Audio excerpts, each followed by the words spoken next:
After a very poor showing from them last year, the Excelsior have gone for a nearly full rebuild with some very promising pieces, despite the small roster. Can they do better than last year? Let's see. Starting with the DPS line, I'll straight up say this is a 9. Yep, the best DPS line so far. Yaki is an absurd talent. He's probably one of the best DPS in the world despite the season he had. He was an MVP candidate in Season 3 and put up jaw-dropping stats on the Tracer, especially, even on the highly struggling Florida Mayhem. He's absolutely absurd, and you can definitely make an argument for him being the best individual Tracer in the game. And Florida has a ton of potential.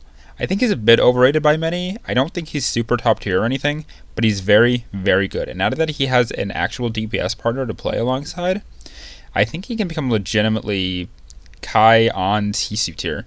He's really that good. But as for now, I have him in like the A tier if it scans. These guys are just really, really good in general. Arguably a top 3 DPS duo in the region right now. And since both of them have a great Tracer, I can't really see many scenarios where they are that bad. I would have liked to see them sign another hit scan though, as apparently they're strong. I think XE would have been great for them as an extra piece to run out the lineup since hit scans are very strong. But I don't see Yaki picking up the long range hit scan to a high level. But these guys cover almost everything, and despite my problems elsewhere on their roster, they should make for an elite DPS line. Next, the tank line. They have signed rookie main tank Kellan out of Talon Esports. While these guys lose some points due to the lack of an off tank, Kellan is cracked. Like, he's Muse mag level in my opinion.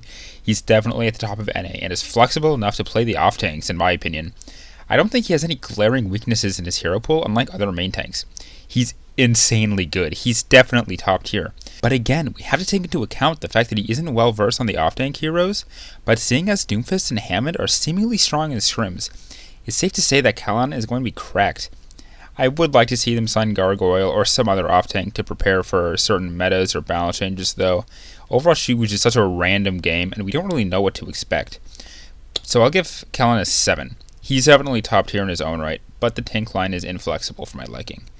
Next is the support line. We have Myunbong, who has been a standout player on the Boston Uprising for 2 years running, alongside Gangnam Jin, who was one of the best flex supports in the league in Season 3. And he even had decent showings on almost every flex support despite Florida imploding in Season 4.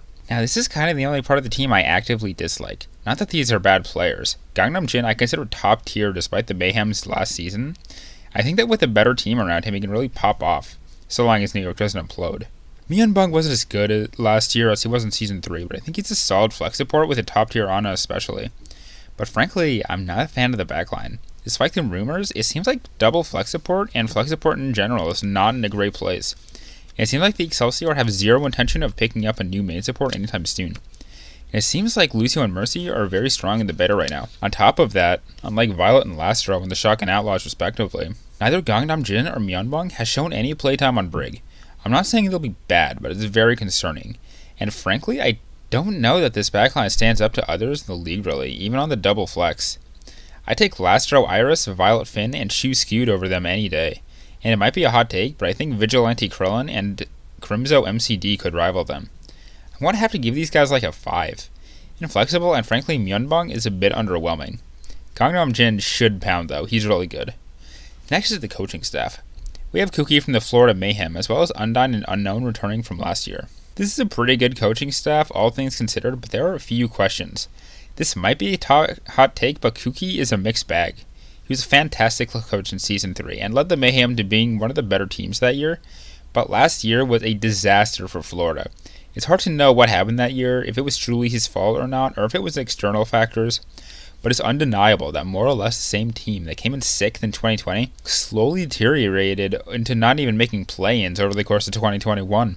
It's a complete embarrassment for them.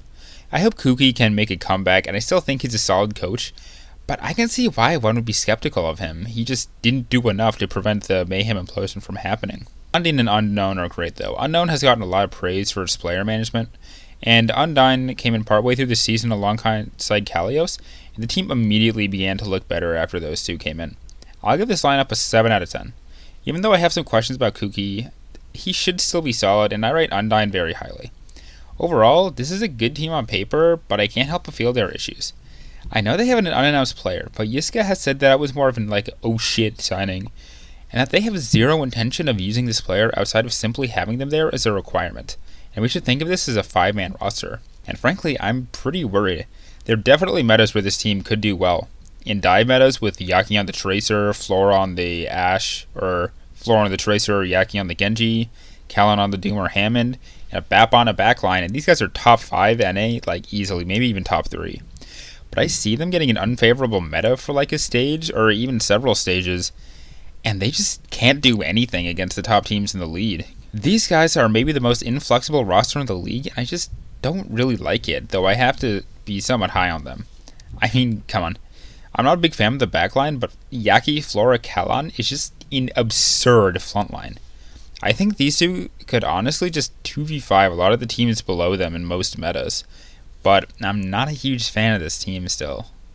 Thanks for watching, and remember to like and subscribe for more. I upload nearly daily Overwatch League content, and I'm trying to hit 1,000 subs by the end of Season 5, so any subscription helps greatly. Thanks.